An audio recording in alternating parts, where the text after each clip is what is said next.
ಶ್ರೀಕೃಷ್ಣಾಯ ನಮಃ.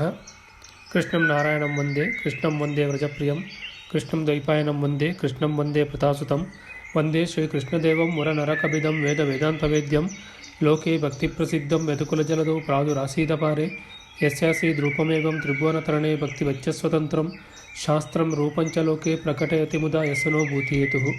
ವಸುದೇವಸುತಂ ದೇವಂ ಕಂಸಚಾಣೂರಮರ್ದನಂ, ದೇವಕೀ ಪರಮಾನಂದಂ ಕೃಷ್ಣಂ ವಂದೇ ಜಗದ್ಗುರುಂ. ಪ್ರಿಯ ಬಾಂಧವರೇ, ನಮ್ಮ ಈ ಶ್ರೀ ಲಾಲಿಕೃಷ್ಣ ಚಾನಲ್ಗೆ ಸ್ವಾಗತ. ಇಂದಿನ ವಿಡಿಯೋದಲ್ಲಿ ನಾವು ಶ್ರೀಮದ್ ಭಾಗವತ ಮಹಾಪುರಾಣದ 10ನೆಯ ಸ್ಕಂದದ 60ನೆಯ ಅಧ್ಯಾಯವಾದ ಶ್ರೀಕೃಷ್ಣ ರುಕ್ಮಿಣಿ ಸಂವಾದದ ವಿಚಾರ ಮಾಡೋಣ. ಶ್ರೀಕೃಷ್ಣಾಯ ನಮಃ. ಶ್ರೀ ಶುಕಮಹಾಮುನಿಗಳು ಹೇಳುತ್ತಾರೆ, ಎಲೈ ಪರೀಕ್ಷಿತನೇ, ಹೀಗೆ ಇರುತ್ತಿರಲಾಗಿ ಒಂದು ದಿನ ಸಮಸ್ತ ಜಗತ್ತಿಗೂ ಗುರುವಾದ ಭಗವಾನ್ ಶ್ರೀಕೃಷ್ಣನು ರುಕ್ಮಿಣಿಯ ಮಂಚದ ಮೇಲೆ ಸುಖವಾಗಿ ಕುಳಿತಿದ್ದನು. ರುಕ್ಮಿಣೀ ದೇವಿಯು ತನ್ನ ಸಖಿಯರೊಂದಿಗೆ ಸ್ವಾಮಿಗೆ ಗಾಳಿ ಬೀಸುತ್ತಾ ಉಪಚರಿಸುತ್ತಿದ್ದಳು. ಸರ್ವಶಕ್ತನಾದ ಭಗವಂತನು ಲೀಲೆಯಿಂದ ಈ ವಿಶ್ವವನ್ನು ಸೃಜಿಸಿ ರಕ್ಷಿಸಿ ಕಡೆಯಲ್ಲಿ ಪ್ರಳಯವನ್ನು ಮಾಡುವನು. ಅಂತಹ ಹುಟ್ಟು ಸಾವುಗಳಿಲ್ಲದ ಪ್ರಭುವು ತಾನೇ ಕಲ್ಪಿಸಿದ ಧರ್ಮ ಮರ್ಯಾದೆಗಳ ರಕ್ಷಣೆಗಾಗಿ ಯದುವಂಶದಲ್ಲಿ ಅವತರಿಸಿದ್ದನು. ಪರೀಕ್ಷಿತನೇ, ರುಕ್ಮಿಣಿಯ ಆ ಅಂತಃಪುರವು ಬಹು ಸುಂದರವಾಗಿತ್ತು.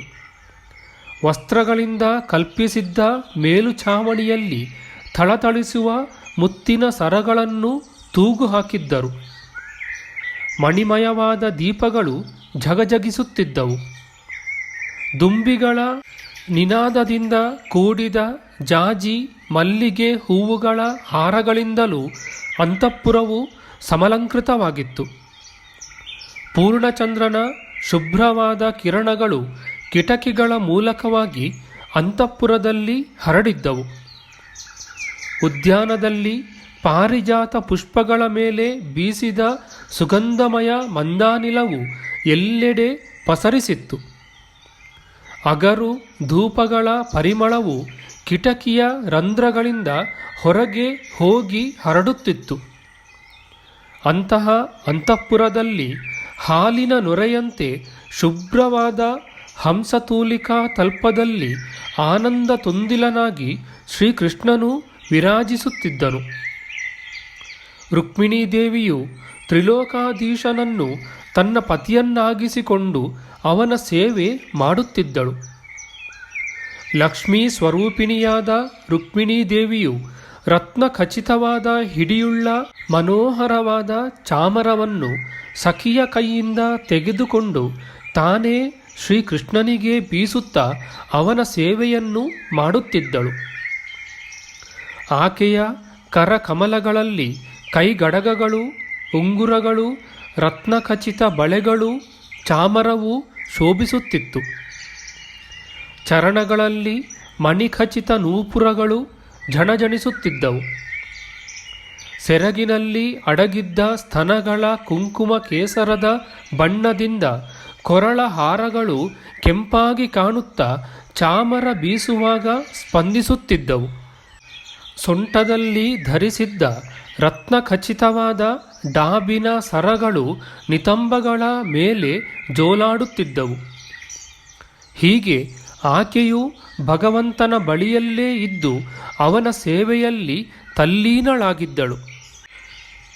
ಲೀಲೆಗಾಗಿ ಮನುಷ್ಯ ರೂಪವನ್ನು ಧರಿಸಿ ಬಂದಿರುವ, ತನಗೆ ಅನುರೂಪಳಾಗಿರುವ, ಅನನ್ಯ ಶರಣಾಗಿರುವ, ಕಡುಚೆಲುವೆಯಾದ ಲಕ್ಷ್ಮಿಯ ಸ್ವರೂಪಳೇ ಆಗಿರುವ ಮುಂಗುರುಳುಗಳಿಂದಲೂ ಕುಂಡಲಗಳಿಂದಲೂ ಕನಕಹಾರಗಳಿಂದಲೂ ವಿರಾಜಿಸುತ್ತಿದ್ದ ಮುಖದಲ್ಲಿ ಮಂದಹಾಸವೆಂಬ ಅಮೃತವನ್ನು ಸುರಿಸುತ್ತಿರುವ ರುಕ್ಮಿಣೀ ದೇವಿಯನ್ನು ನೋಡಿ ಸುಪ್ರೀತನಾದ ಶ್ರೀಹರಿಯು ಅವಳಲ್ಲಿ ಇಂತೆಂದನು.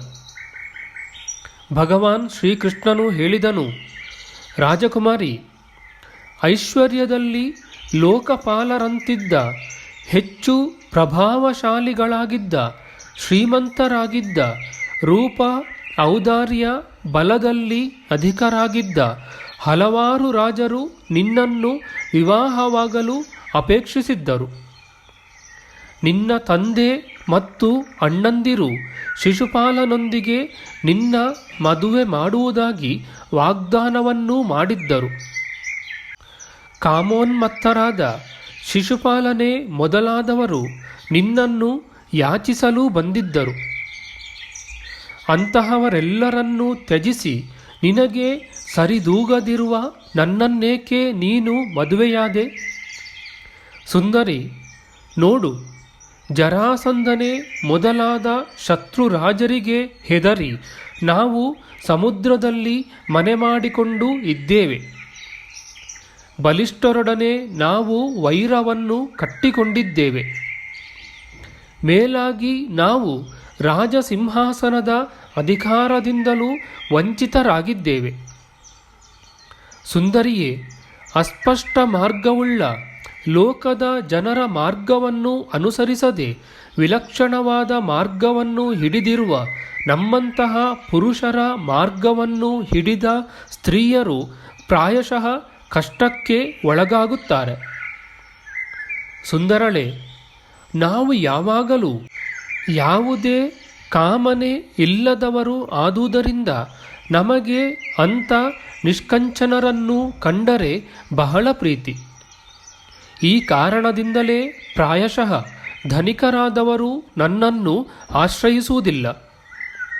ಧನ, ಕುಲ, ಐಶ್ವರ್ಯ, ಸೌಂದರ್ಯ, ಆದಾಯ ಇವುಗಳಲ್ಲಿ ತಮಗೆ ಸಮಾನರಾದವರೊಂದಿಗೆ ವಿವಾಹ ಮತ್ತು ಮೈತ್ರಿಯ ಸಂಬಂಧವನ್ನು ಬೆಳೆಸಬೇಕು.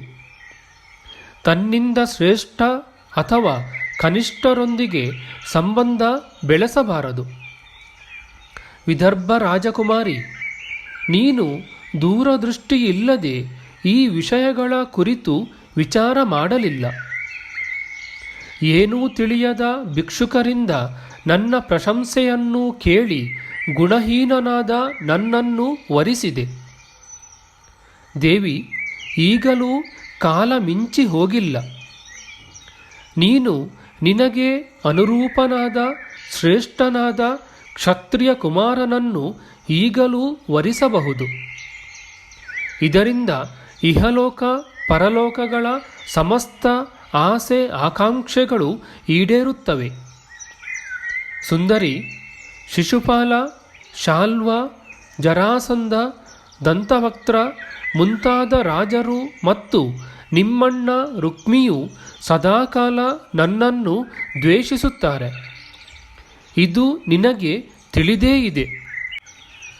ಕಲ್ಯಾಣಿ, ಅವರೆಲ್ಲರೂ ಬಲ ಪರಾಕ್ರಮದ ಮದದಿಂದ ಕುರುಡರಾಗಿದ್ದರು. ತಮ್ಮ ಮುಂದೆ ಯಾರನ್ನೂ ಲೆಕ್ಕಿಸುತ್ತಿರಲಿಲ್ಲ. ಅಂತಹ ದುಷ್ಟರ ಗರ್ವವನ್ನು ಮುರಿಯಲಿಕ್ಕಾಗಿಯೇ ನಾನು ನಿನ್ನನ್ನು ಅಪಹರಿಸಿ ತಂದಿರುವೆನು. ಇದಲ್ಲದೆ ಬೇರೆ ಯಾವ ಕಾರಣವೂ ಇಲ್ಲ.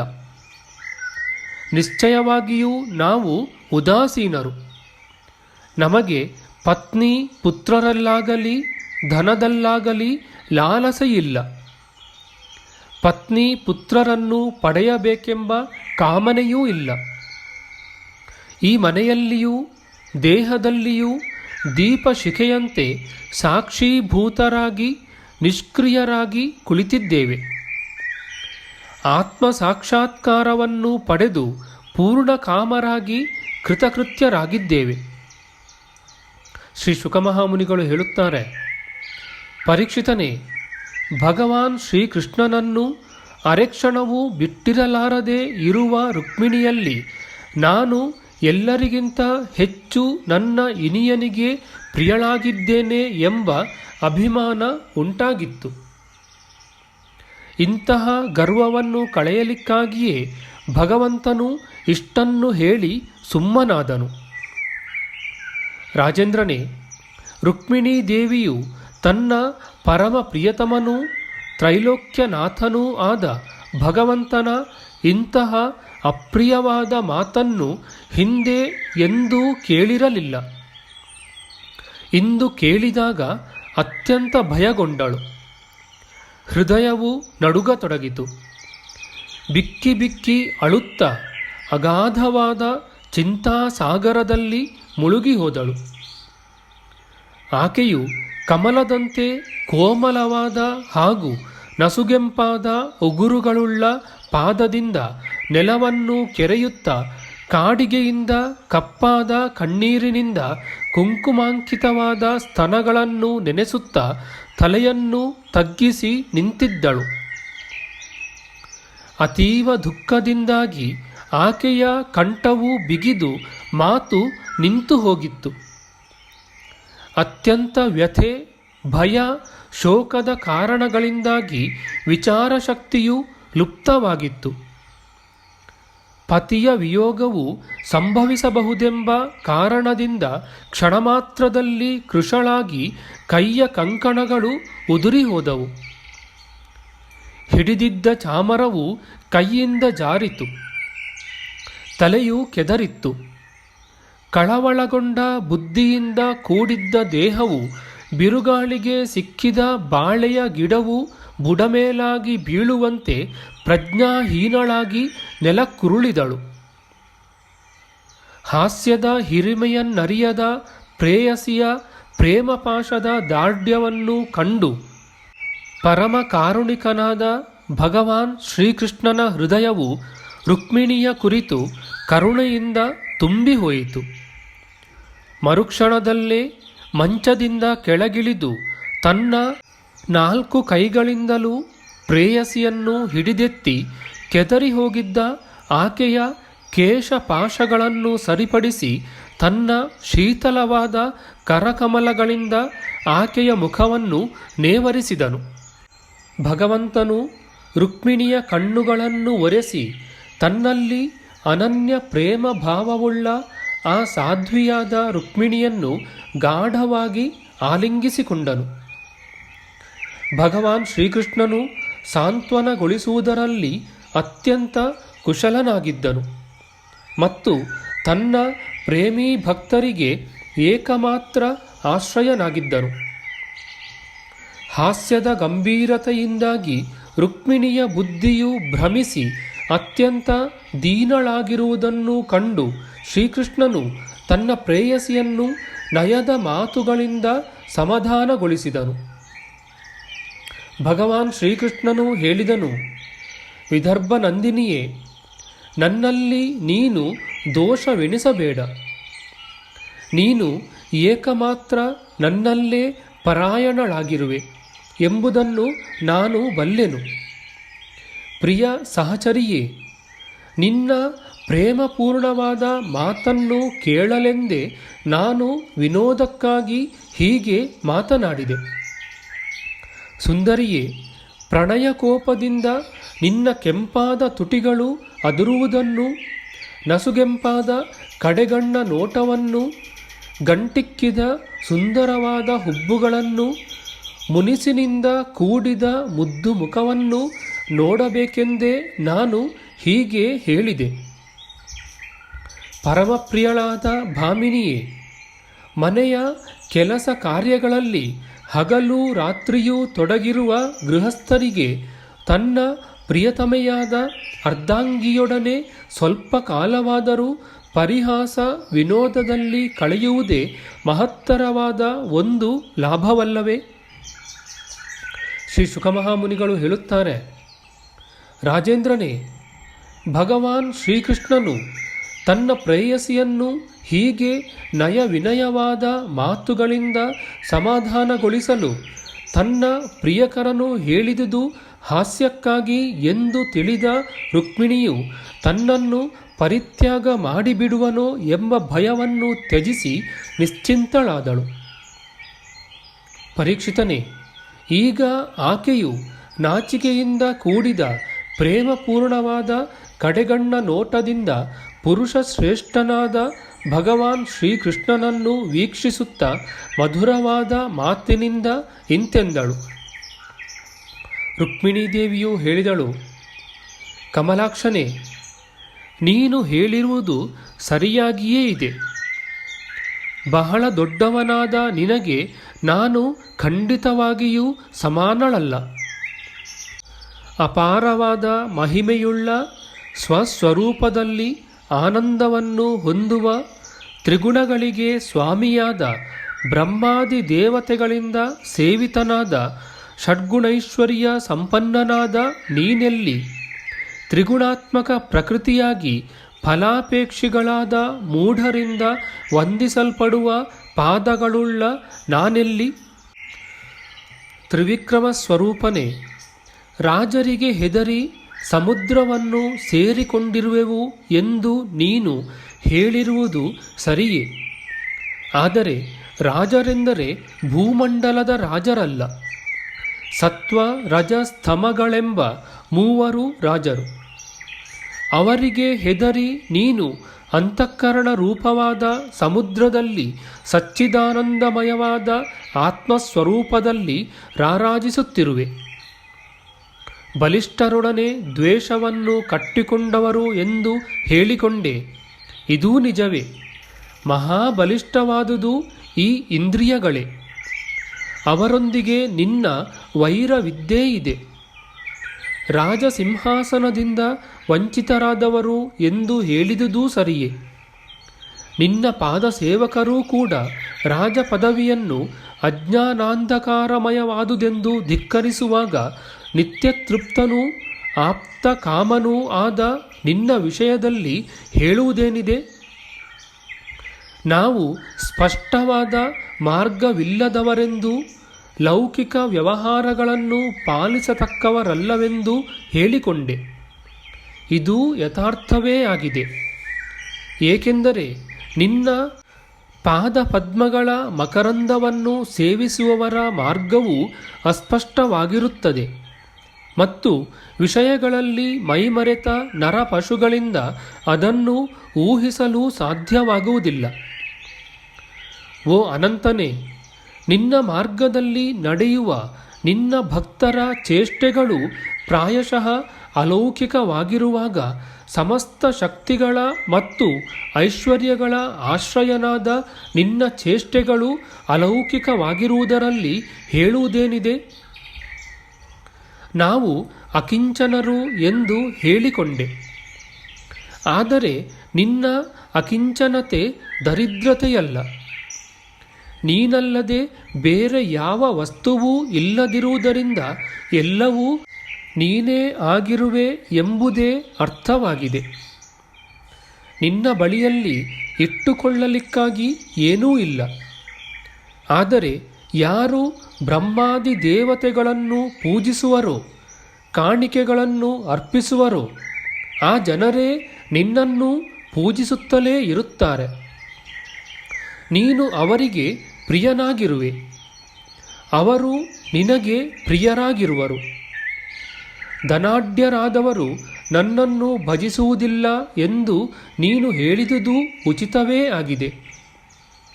ತಮ್ಮ ಶ್ರೀಮಂತಿಕೆಯ ಅಭಿಮಾನದಿಂದ ಕುರುಡರಾಗಿ ಇಂದ್ರಿಯಗಳನ್ನು ತೃಪ್ತಿಪಡಿಸುವುದರಲ್ಲೇ ತೊಡಗಿರುವವರು ನಿನ್ನನ್ನು ಭಜಿಸುವುದಿಲ್ಲ, ಸೇವಿಸುವುದಿಲ್ಲ. ನೀನೇ ಮೃತ್ಯು ರೂಪದಿಂದ ಅವರ ತಲೆಯ ಮೇಲೆ ಕುಳಿತಿರುವೆ ಎಂಬುದನ್ನು ಅವರು ತಿಳಿಯರು. ಜಗತ್ತಿನಲ್ಲಿ ಜೀವಿಯ ವಾಂಛನೀಯವಾದ ಧರ್ಮ, ಅರ್ಥ, ಕಾಮ, ಮೋಕ್ಷ ಇವೆಲ್ಲದರ ರೂಪದಲ್ಲಿ ನೀನೇ ಪ್ರಕಟನಾಗಿರುವೆ. ಸಮಸ್ತ ವೃತ್ತಿ ಪ್ರವೃತ್ತಿಗಳು, ಸಾಧನೆಗಳು, ಸಿದ್ಧಿಗಳು ಮತ್ತು ಸಾಧ್ಯಗಳು ಇವೆಲ್ಲದರ ಫಲಸ್ವರೂಪ ನೀನೇ ಆಗಿರುವೆ. ವಿಚಾರಶೀಲರಾದ ಜನರು ನಿನ್ನನ್ನು ಪಡೆಯಲಿಕ್ಕಾಗಿ ಎಲ್ಲವನ್ನೂ ಬಿಟ್ಟು ಬಿಡುತ್ತಾರೆ. ಭಗವಂತ, ಅಂತಹ ವಿವೇಕಿ ಜನರೊಂದಿಗೆ ನಿನ್ನ ಸಂಬಂಧವಾಗಬೇಕು. ಸ್ತ್ರೀ ಪುರುಷರ ಸಹವಾಸದಿಂದ ದೊರಕುವ ಸುಖ ಅಥವಾ ದುಃಖಗಳಿಗೆ ವಶೀಭೂತರಾದ ಜನರು ಎಂದಿಗೂ ನಿನ್ನೊಂದಿಗೆ ಸಂಬಂಧ ಬೆಳೆಸಲು ಯೋಗ್ಯರಾಗಿರುವುದಿಲ್ಲ. ಭಿಕ್ಷುಕರಿಂದ ವ್ಯರ್ಥವಾಗಿ ಪ್ರಶಂಸಿಸಲ್ಪಡುವವನು ಎಂದು ಹೇಳಿಕೊಂಡಿರುವೆ. ಆದರೆ ಯಾವ ಭಿಕ್ಷುಕರು? ಪರಮಶಾಂತರು, ಸನ್ಯಾಸಿಗಳು, ಮಹಾಪರಾಧಿಯನ್ನು ಶಿಕ್ಷಿಸಬಾರದೆಂದು ನಿಶ್ಚಯಿಸಿಕೊಂಡವರು ಆದ ಮಹಾತ್ಮರು ನಿನ್ನ ಮಹಿಮೆಯನ್ನು ವರ್ಣಿಸಿರುವರು. ನಾನು ದೂರದರ್ಶಿತ್ವವಿಲ್ಲದೆ ನಿನ್ನನ್ನು ವರಿಸಲಿಲ್ಲ. ನೀನು ಸಮಸ್ತ ಜಗತ್ತಿನ ಆತ್ಮನಾಗಿರುವೆ. ನಿನ್ನ ಪ್ರೇಮಿಗಳಿಗೆ ನಿನ್ನನ್ನೇ ಕೊಟ್ಟುಕೊಳ್ಳುವೆ. ನೀನು ಕೇವಲ ಹುಬ್ಬನ್ನು ಹಾರಿಸಿದ ಮಾತ್ರದಿಂದ ಪ್ರೇರಿತವಾದ ಕಾಲವು ಬ್ರಹ್ಮೇಂದ್ರಾದಿಗಳ ಐಶ್ವರ್ಯವನ್ನು ಆಕಾಂಕ್ಷೆಗಳನ್ನು ಧ್ವಂಸ ಮಾಡಿಬಿಡುತ್ತದೆ. ಇದನ್ನು ತಿಳಿದೇ ನಾನು ಅವರನ್ನು ತ್ಯಾಗ ಮಾಡಿರುವೆನು. ಹಾಗಿರುವಾಗ ಬೇರೆಯವರ ವಿಷಯದಲ್ಲಿ ಹೇಳುವುದೇನಿದೆ?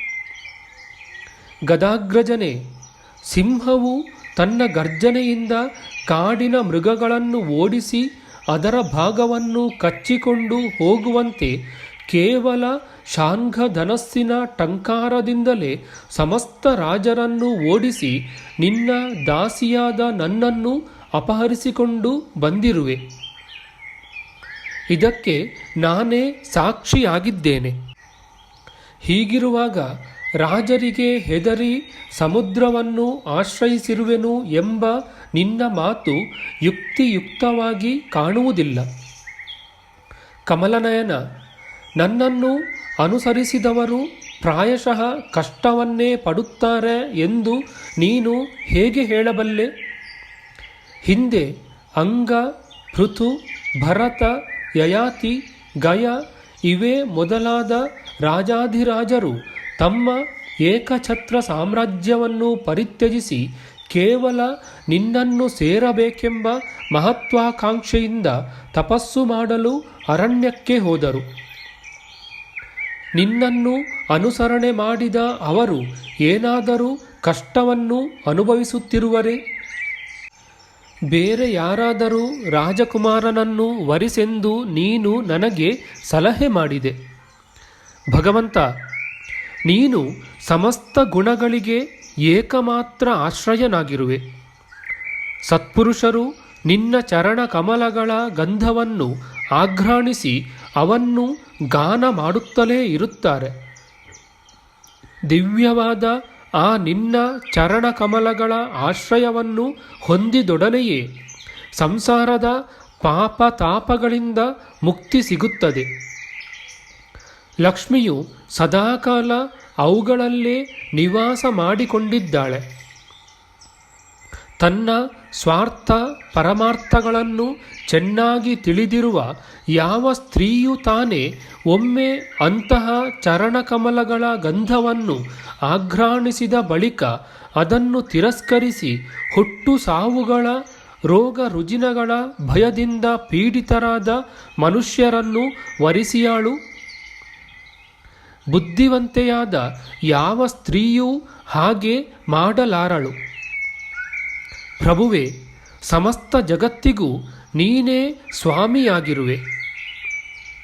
ನೀನು ಇಹ ಪರಲೋಕಗಳಲ್ಲಿರುವ ಸಮಸ್ತ ಪ್ರಾಣಿಗಳ ಆಸೆ ಆಕಾಂಕ್ಷೆಗಳನ್ನು ಪೂರ್ಣಗೊಳಿಸುವವನೂ ಮತ್ತು ಆತ್ಮನೂ ಆಗಿರುವೆ. ಅಂತಹ ನಿನ್ನನ್ನು ಆತ್ಮರೂಪನೆಂದೇ ತಿಳಿದು ನಾನು ವರಿಸಿರುವೆನು. ನನ್ನ ಕರ್ಮಕ್ಕೆ ಅನುಸಾರವಾಗಿ ಬೇರೆ ಬೇರೆ ಯೋನಿಗಳಲ್ಲಿ ಹುಟ್ಟಬೇಕಾದರೂ ನಾನು ಆ ಬಗ್ಗೆ ಯೋಚಿಸುವುದಿಲ್ಲ. ನಿನ್ನನ್ನು ಸದಾ ಭಜಿಸುವವರ ಮಿಥ್ಯಾ ಸಂಸಾರವನ್ನು ನಾಶಗೊಳಿಸುವ ನಿನ್ನ ಚರಣ ಕಮಲಗಳೇ ನನಗೆ ಎಲ್ಲ ಜನ್ಮಗಳಲ್ಲಿಯೂ ಆಶ್ರಯವಾಗಿರಲೆಂಬ ಒಂದೇ ಅಭಿಲಾಷೆ ಇರುವುದು. ಅಚ್ಯುತನೇ, ಶತ್ರುಧ್ವಂಸನೇ, ಕತ್ತೆಗಳಂತೆ, ಎತ್ತುಗಳಂತೆ, ಕುದುರೆಗಳಂತೆ, ಬೆಕ್ಕುಗಳಂತೆ ಮತ್ತು ಭೃತ್ಯರಂತೆ ಅರಮನೆಯಲ್ಲಿ ಹೆಂಗಸರ ಸೇವೆ ಮಾಡಿಕೊಂಡಿರುವ ರಾಜರ ಕುರಿತು ವರಿಸಲು ನೀನು ಸಂಕೇತ ಮಾಡಿರುವೆ. ಆದರೆ ಶಂಕರ ಬ್ರಹ್ಮಾದಿ ದೇವತೆಗಳ ಸಭೆಯಲ್ಲಿ ಗಾನ ಮಾಡಲ್ಪಡುವ ನಿನ್ನ ಲೀಲಾ ಕಥೆಗಳು ಯಾರ ಕಿವಿಗಳಲ್ಲಿ ಪ್ರವೇಶ ಮಾಡಲಿಲ್ಲವೋ ಅಂತಹ ದುರ್ಭಾಗ್ಯರಾದ ಸ್ತ್ರೀಯರೇ ಆ ರಾಜರನ್ನು ವರಿಸಲಿ. ಈ ಮನುಷ್ಯ ಶರೀರವು ಜೀವಿಸಿದ್ದರೂ ಹೆಣದಂತೆ ಇದೆ. ಮೇಲಿನಿಂದ ಚರ್ಮ, ಗಡ್ಡ, ಮೀಸೆ, ರೋಮ, ನಖ ಕೂದಲುಗಳಿಂದ ಮುಚ್ಚಿರುತ್ತದೆ. ಆದರೆ ಇದರೊಳಗೆ ಮಾಂಸ, ಎಲುಬು, ರಕ್ತ, ಕ್ರಿಮಿ, ಮಲಮೂತ್ರ, ಕಫ, ಪಿತ್ತ, ವಾತಗಳಿಂದ ತುಂಬಿದೆ.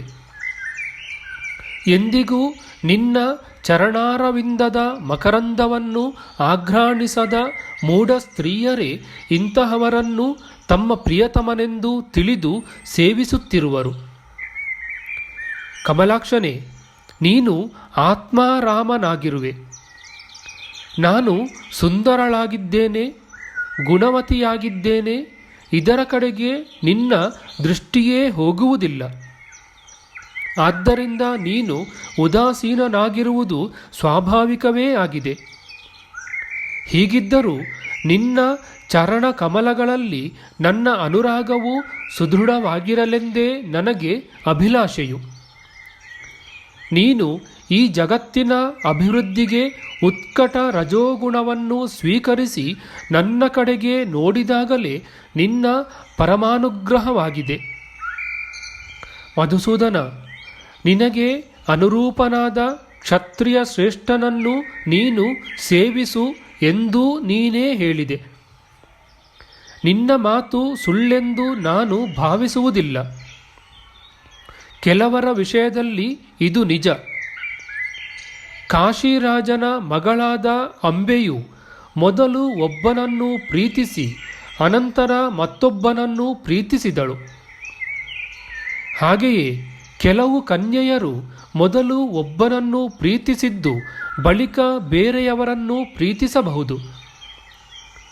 ಕುಲಟೆಯಾದ ಸ್ತ್ರೀಯಳ ಮನಸ್ಸು ವಿವಾಹವಾದ ಬಳಿಕವೂ ಹೊಸ ಹೊಸ ಪುರುಷರ ಕಡೆಗೆ ಸೆಳೆಯಲ್ಪಡುತ್ತದೆ. ಬುದ್ಧಿವಂತನಾದವನು ಇಂತಹ ಕುಲಟೆಯಾದ ಸ್ತ್ರೀಯನ್ನು ಇಟ್ಟುಕೊಳ್ಳಬಾರದು. ಅಂತಹವಳನ್ನು ತನ್ನವಳನ್ನಾಗಿಸಿಕೊಳ್ಳುವವರು ಇಹ ಪರ ಎರಡೂ ಲೋಕಗಳನ್ನು ಕಳೆದುಕೊಳ್ಳುವರು, ಉಭಯಭ್ರಷ್ಟರಾಗುವರು. ಭಗವಾನ್ ಶ್ರೀಕೃಷ್ಣನು ಹೇಳಿದನು, ಸಾಧ್ವಿಯೇ, ರಾಜಕುಮಾರಿಯೇ, ನಿನ್ನ ಇಂತಹ ಮಾತುಗಳನ್ನು ಕೇಳಬೇಕೆಂದೇ ನಾನು ನಿನ್ನಲ್ಲಿ ಹೀಗೆ ಪರಿಹಾಸದ ಮಾತುಗಳನ್ನಾಡಿದೆ. ನಾನು ಹೇಳಿದುದಕ್ಕೆ ನಿನ್ನ ವ್ಯಾಖ್ಯಾನವು ಸಮಂಜಸವಾಗಿದೆ, ಸತ್ಯವಾಗಿಯೂ ಇದೆ.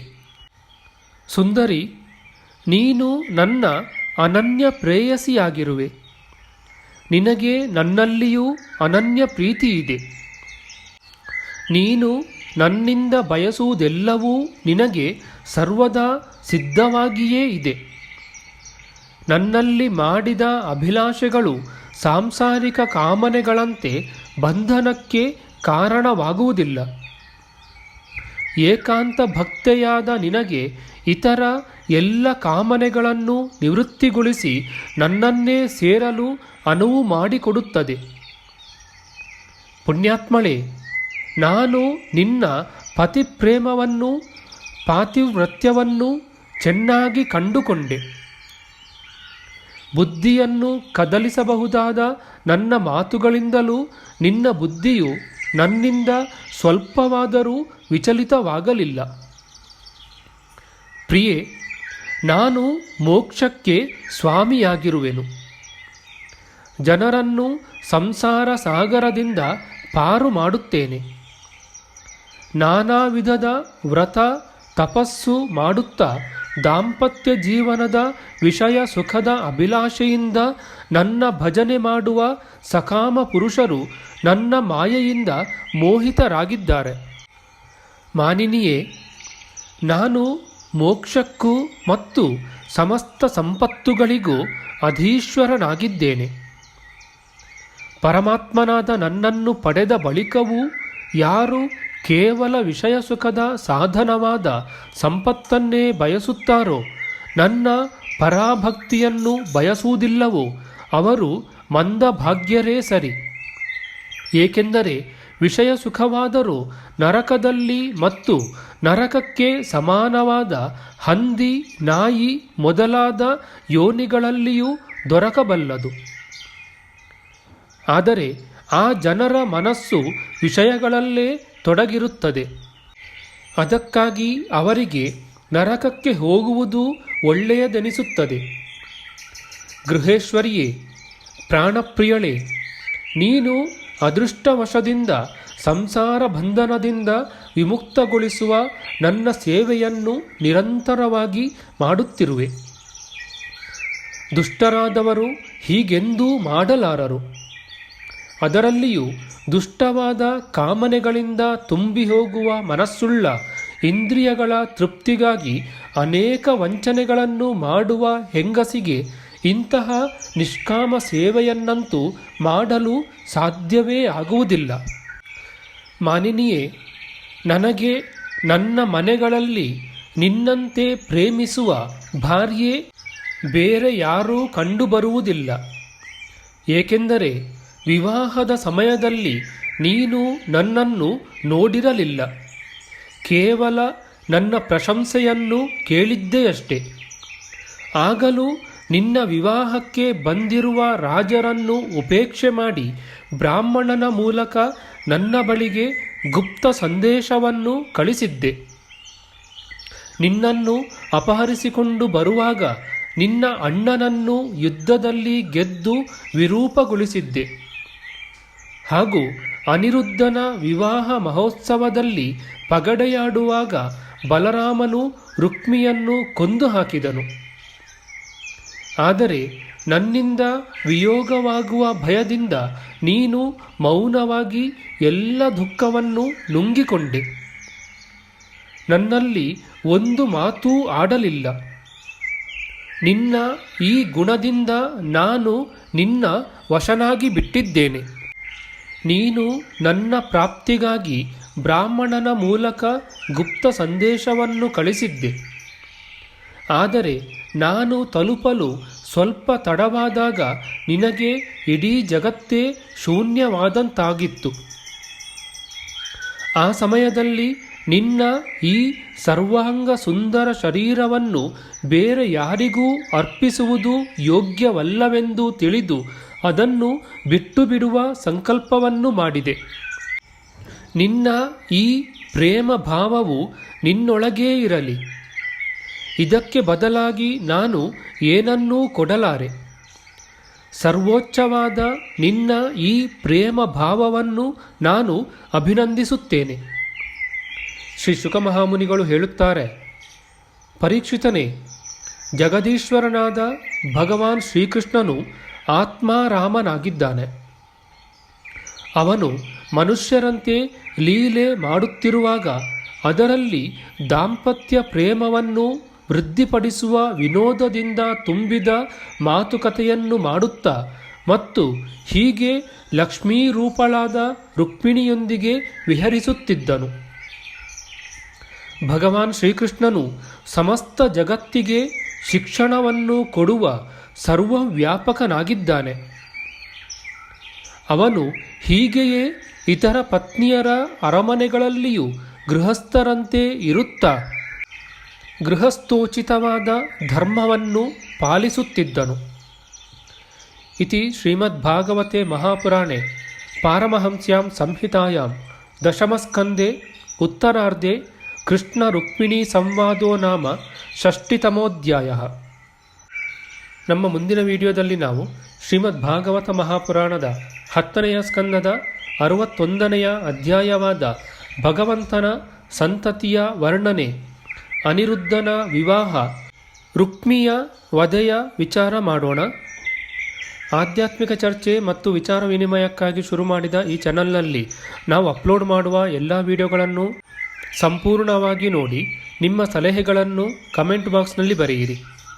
ದಯವಿಟ್ಟು ಈ ಚಾನಲ್ಗೆ ಸಬ್ಸ್ಕ್ರೈಬ್ ಮಾಡಿ ಹಾಗೂ ಬೆಲ್ ಬಟನನ್ನು ಒತ್ತಿ ನಾವು ಹಾಕುವ ಎಲ್ಲ ವಿಡಿಯೋಗಳನ್ನು ನೋಡಿ ಪ್ರೋತ್ಸಾಹಿಸಿ. ಕೃಷ್ಣಂ ನಾರಾಯಣಂ ವಂದೇ ಕೃಷ್ಣಂ ವಂದೇ ವ್ರಜಪ್ರಿಯಂ ಕೃಷ್ಣಂ ದ್ವೈಪಾಯನಂ ವಂದೇ ಕೃಷ್ಣಂ ವಂದೇ ಪೃಥಾಸುತಂ. ಶ್ರೀಕೃಷ್ಣಾಯ ನಮಃ.